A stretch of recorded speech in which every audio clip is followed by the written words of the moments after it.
Who really won the Andrew Wiggins-D'Angelo Russell trade? After Andrew Wiggins was recently named as an all-star starter, there's been a ton of discussion around the Andrew Wiggins/D'Angelo Russell trade a few seasons back and which team actually won that deal. But quickly before we get the video started, for those of you who may not know, I'm Juicy Sports, I make opinionated NBA content, and if you guys enjoy videos similar to this, please consider hitting that subscribe button, that like button, and that post notification bell. But anyways, let's get into it. Oh yeah, I work with the medics. I'm about to get you injected. I got a couple connections so I can get you prosthetics.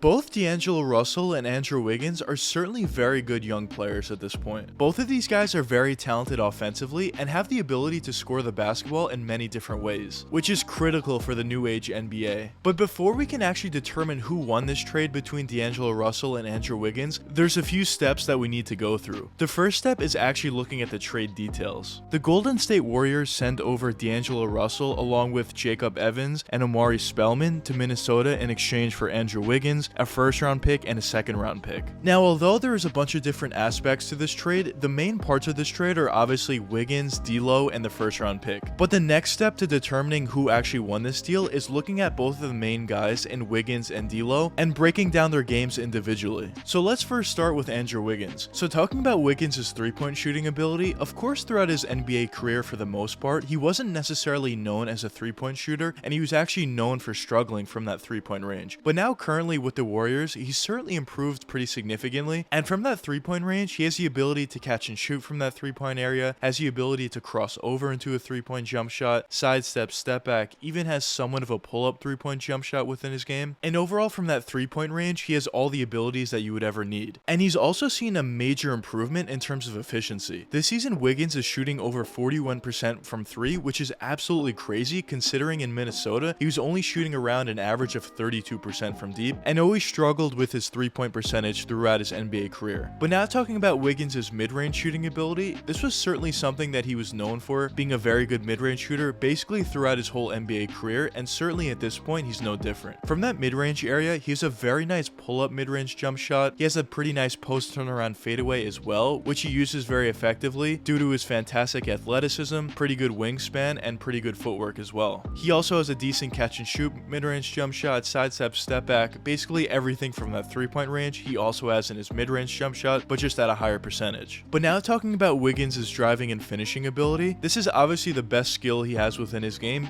basically throughout his whole NBA career. He has a fantastic athleticism, as I mentioned before, and certainly has the ability to drive all the way to the basket and posterize whatever players in the paint. I think we've certainly seen that a bunch of times throughout Wiggins' career, where he has crazy posterizing dunks no matter who's in the paint. But besides his crazy athleticism, he also has a pretty decent ability to finish around the basket with crafty layups, either his left or right hand. He isn't necessarily fantastic at finishing around the basket in terms of his layup ability, but certainly has a decent ability to do that. In terms of Wiggins' floater ability, he certainly has an okay floater within his game, I would say, but for his position and size, I don't necessarily think he would need all that great of a floater. But in terms of his individual scoring ability as a whole, he's certainly a very good individual scorer. But now talking about his passing and playmaking ability, this is certainly something that was criticized a lot in Andrew Wiggins' career, but at least as of late, in my opinion, what I've been seeing is he's certainly improved upon that issue. Wiggins now has the ability, and he's also a lot more willing to pass the ball when he gets doubled or triple teamed, and easily finds players in the corner for a wide open three, cutting all the way to the basket for an easy dunk or layup, and overall makes the right pass most of the time. But although even at this point he isn't necessarily a fantastic passer and playmaker, but I don't think anybody expected him to be at that level. But now talking about Wiggins' defensive ability, this is something that he really improved ever since he's gotten to Golden State, and at this point I would say he's almost an elite defender, maybe even an elite defender. Wiggins does a fantastic job at always guarding the opposing team's best player each and every night and doing as good of a job as you possibly could on whatever player he's guarding.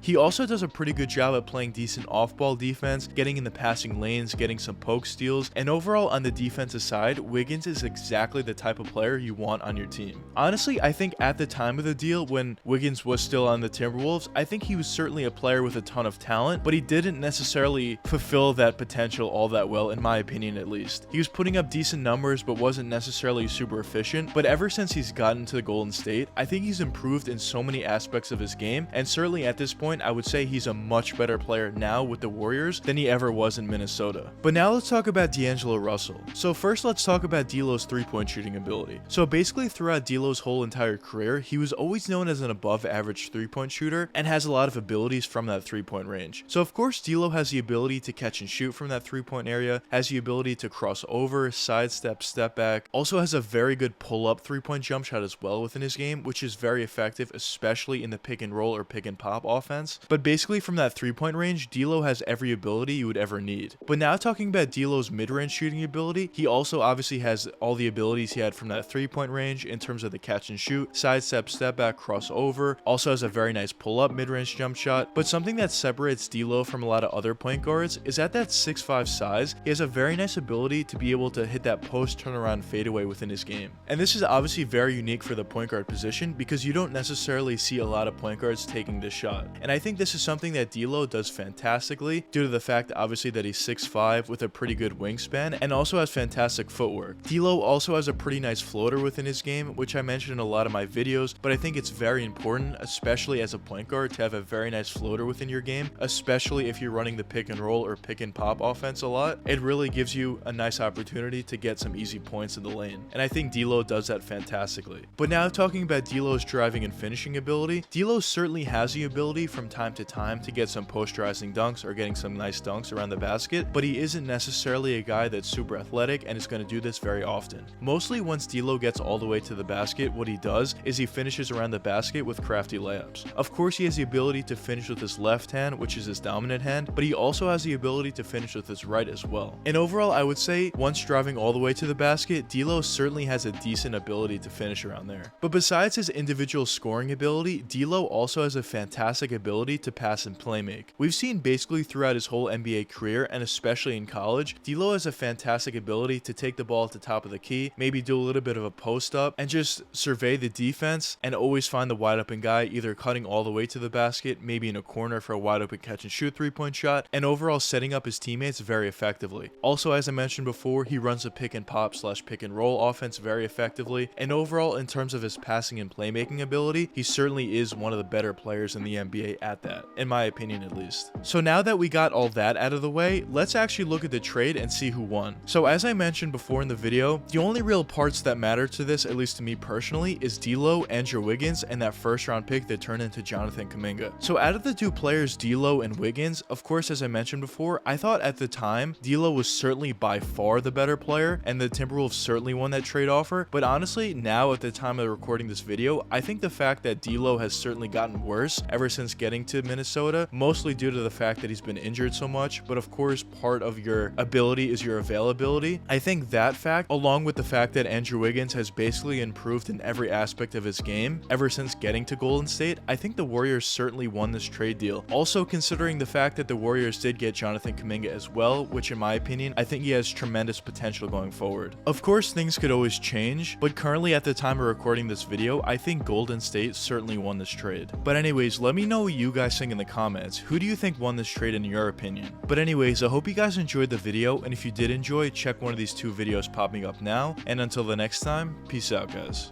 Oh yeah, I work with the medics. I'm about to get you injected. I got a couple connections so I can get you prosthetic. Hope you can't go where I'm headed.